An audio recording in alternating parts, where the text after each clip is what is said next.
Are you tired of wasting your time? Do you feel like if you were just able to muster up enough productivity, you could finally reach your goals, finally start that project, finally do all the things you've been meaning to do in your life? Are you someone who feels like time is slipping away and you want to change, but you can't quite figure out how to do it? If so, I'm going to share some productivity hacks in this video that are going to help you stop wasting time. I'm going to share 5 specific productivity hacks that'll go real deep into the core of your psychology and help you really change and move the needle. But before we get into that, I have one little favor to ask of you. Please send me your validation so that I can inhale it into my nostrils and down to the depths of my soul. Please send said validation by subscribing to the YouTube channel. Hit the little notification bell so that you can get brand new videos whenever they come out. Any other platform who is watching this, please like, comment, and subscribe. These productivity hacks are things that I've learned from over a half decade of being a student in self-improvement. These are things that helped me go from broke, depressed, no money in a dead-end job to finding my passion and being able to stick with it and focus to the point where I was able to build it to a full-time business. So these productivity hacks, so to speak, are really going to go much deeper than a surface level. I'm going to teach you things that are really going to help you move the needle as opposed to, many bland and kind of not really useful time management tips that you might see elsewhere. All right, let's dive into the tips. So my first productivity hack is to focus on developing your natural talents and strengths. If you have been a follower of my channel for any length of time, you know that I focus on this idea of finding your natural talents and strengths. Matter of fact, I do have a checklist in the description below that will teach you an exact process that will go through elaborate methods to help those that are lost. But the thing about finding your natural talents and strengths is it makes being productive a lot more easier. In my life, I had struggled and tried so many different little projects, business ideas, and I always quit. I always fell short. I always lost focus, and it never worked out. But all of a sudden, when I aligned my strengths with what I was trying to do, when I discovered that I wanted to be a writer and I kind of had a penchant for writing, communication skills, things involving words. This is why it's very easy for me to be productive on video as well. When you align yourself with your talents and strengths, you are putting yourself ahead in the race. You shouldn't just go for arbitrary goals just because of how awesome they look to you, right? There are many other different kind of business models and goals that I could be pursuing, but since they don't match up with the way that I'm wired, I don't focus on those. I play games that I can win. And the thing that happens when you play games that you can win, when you focus on your talents and strengths, you build this competence that grows over time. I'll link to a video where I talk about this concept, but when you find something that you already have a little bit of that kind of predilection for, you kind of take to it quickly enough to where you build momentum. And even though your skills don't jump dramatically in the beginning, you set yourself up for a dramatic increase in your productivity and the outcomes that you get from that in the future. Charlie Munger has this quote and he says, step by step you get ahead, but not necessarily in fast spurts.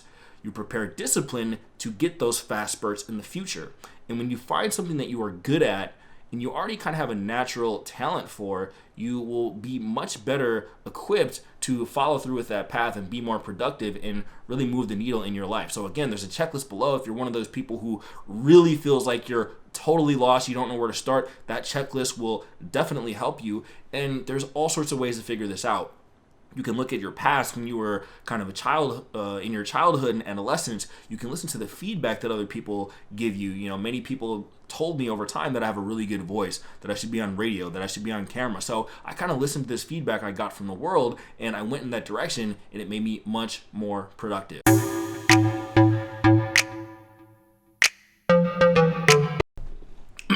Productivity hack number 2, bridging off of that. The way to be the most productive in your life isn't to be good at everything. It isn't to have this meticulous calendar where you have every single moment of your day blocked out. No, you really want to focus on what moves the needle. You've probably heard of this concept of the 80-20 principle, where 20% of your actions produce 80% of the results. So when you do find something you are good at, when you lean into that and you begin practicing that new skill, project, path, whatever it may be, you will realize that there are patterns in some of the things that you do create disproportionate outcomes compared to everything else that you do. So let's go back to my example. I have been writing for 5 years, and writing has built an amazing income for me, business opportunities, ventured out and branched out into things like YouTube, giving TEDx talks, all different things like that. But the central aspect that helped me create everything else was literally sitting down to write for about an hour or maybe 2 hours per day, right?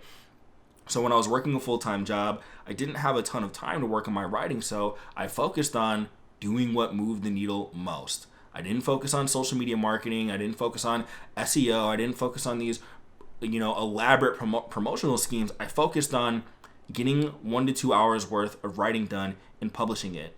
And still to this day, even though with my full-time gig now where I have free reign to do everything that I can to maximize my business, I still primarily focus on getting my writing done. I still primarily focus on getting my videos done. I still primarily focus on the content creation aspect because that moves the needle the most. And then I focus on other things. Productivity hack number 3. You want to use the combination of time blocking plus the house money effect to not only become more productive, but to reframe the way that you think about productivity so that you don't get fatigued in the process of building whatever it is you're trying to build or, reaching whatever goal you're trying to reach. So the time blocking concept is very simple. It's figuring out what time in your day you can use that activity that's going to move the needle the most. So you have to figure out which time in your day is going to be most conducive to you being consistently able to perform the activity. It's a very simple concept, but if you adopt it, you will experience explosions in your productivity level. In my case, again, when I was working at my full-time job, I didn't have a ton of time, and I wanted to pick a time to write that I knew I wasn't going to be interrupted, that I knew I could be consistent with, and that I knew was most kind of conducive to me being productive. So I woke up about 5 or 6 a.m. every single day to do my writing. I'll link to a video that talks about the benefits of waking up early, and in that video I talked about the fact that one of the benefits of waking up early is that it's really one of the few times where you have uninterrupted kind of space to work on your stuff. I have a kid. I was married at the time when I started my writing career, and I had a lot going on. So that time block was the most crucial aspect in building everything else.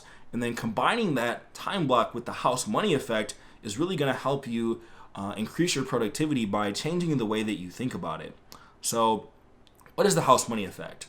The house money effect, think of gambling. When you come to the casino with $100, let's say you make $1,000 gambling at the casino. That $900, you feel a lot less guilty about gambling because it's house money. You already won it. It was money you didn't have when you walked in, so you're much more willing to kind of risk it and gamble with it a little bit more, right? Well, you can think of time and productivity the same way. So once you get that time block done, take the pressure off of yourself to be super productive throughout the rest of the day. Still to this day, I'll have my initial time block, it's usually like 2 to 4 hours to work on writing and other content creation. Now, I will often have days where I go well beyond that. I'll have, 8-hour days, 6-hour days, 12-hour days, sometimes 14, 16-hour days, crazy days.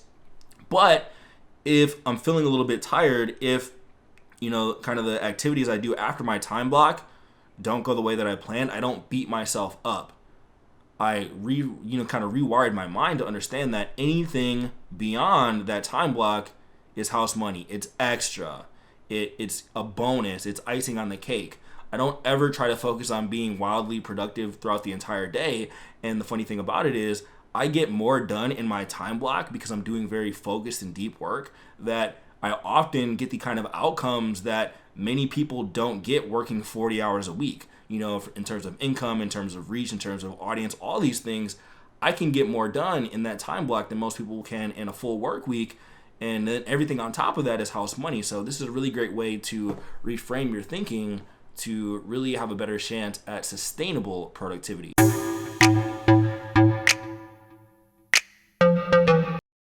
Which leads to my next productivity hack. You see, these are all kind of interwoven between each other to really build a philosophy that's going to help you become more productive over time.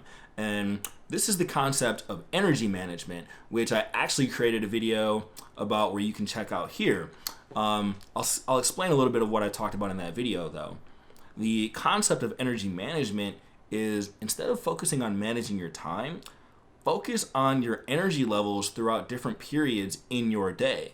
So in my case, the time blocking aspect also utilized my energy levels properly. So when I had a job, I noticed that after an 8-hour workday and commuting, I simply didn't have the mental capacity to write. My brain would be foggy, I'd be tired, and I always chose to write in the morning because that was the moment where I had the most energy.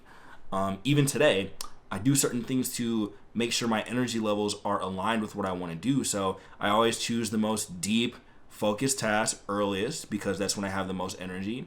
I do things like intermittent fasting, not even at this point necessarily for health reasons, but because I noticed that my brain tends to slow down and I tend to lose energy, initially if I eat or if I eat too much. So if I do eat, I will eat a very small meal that doesn't bog me down. I won't eat carb heavy meals and eat a bunch of burgers and have the itis, so to speak, this kind of brain fog that comes with eating heavy food. And so I structure things in different periods. Like if I want to do something more managerial where it doesn't take a lot of brain power, I'll do it later when I have kind of less energy, but I don't need to think as much to do those kinds of activities. And then of course I exercise a lot, I drink water, I get 8 hours of sleep. Your energy levels and the way that you treat your body is a highly underrated productivity hack, and really, changing your physiology can do real wonders for your productivity levels.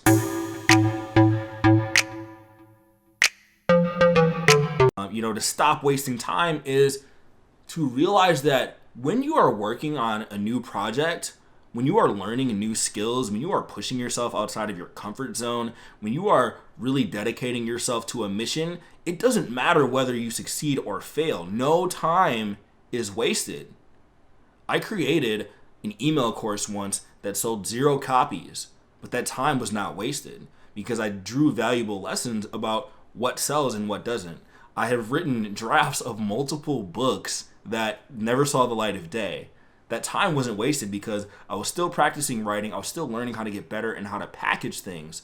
I have drafts of blog posts that have never seen the light of day. I have a bunch of bloopers for videos that you'll never see. I have tons of activities that didn't seem useful at the time, but anytime you spend time focused on a mission, it counts for something. It doesn't matter whether you succeed or fail. Everyone's always like, oh, I don't want to waste time, trying to do something and it not working out. But you don't realize that you build mental toughness through those times. You're not wasting time by doing things like that. Counterintuitively, you are wasting time by thinking about wasting your time, right? So all of these kind of combine together to move you in the direction of productivity, to move you in the direction of your dreams. But you have to get started on your own. And you have to realize that no video in the world, no self-help content in the world is going to fill that gap between your thought and action. So you have to be the one to fill that. And you could use these different frameworks to begin on that path and to keep yourself motivated, to keep yourself productive. Remember this final point, this true productivity hack, knowing that time is never wasted if it's spent moving in the direction of something that could be really valuable to you in the future, regardless of whether or not you fail. Okay, couple things to check out. Go to the description below and you will see a checklist called The Ultimate Guide to Finding Your Natural Talents and Strengths. This will teach you a step-by-step process to help you build profitable skills that you can use to start a new life path, a new business, a side project, whatever it is that you choose. Also, you can grab a copy of my new book, Real Help. This is a book that walks you through everything you need to know. Actually, the Strengths Checklist is a chapter from this book, and this is an entire framework that you can use to build your life from start to finish. It is the most comprehensive book I have ever written, and you should definitely check it out. Even if you don't like to read and you're an auditory learner, check out the audiobook version and get those insights downloaded directly into your brain. Lastly, please make sure to subscribe to the YouTube channel if you haven't already. Make sure you hit that notification bell so that you can get brand new videos the moment they come out. And also leave a comment on the video. Leave your 2 cents. Let me know what you think. Let me know if you have ideas for new videos that you want me to put out. I will see you on the next video.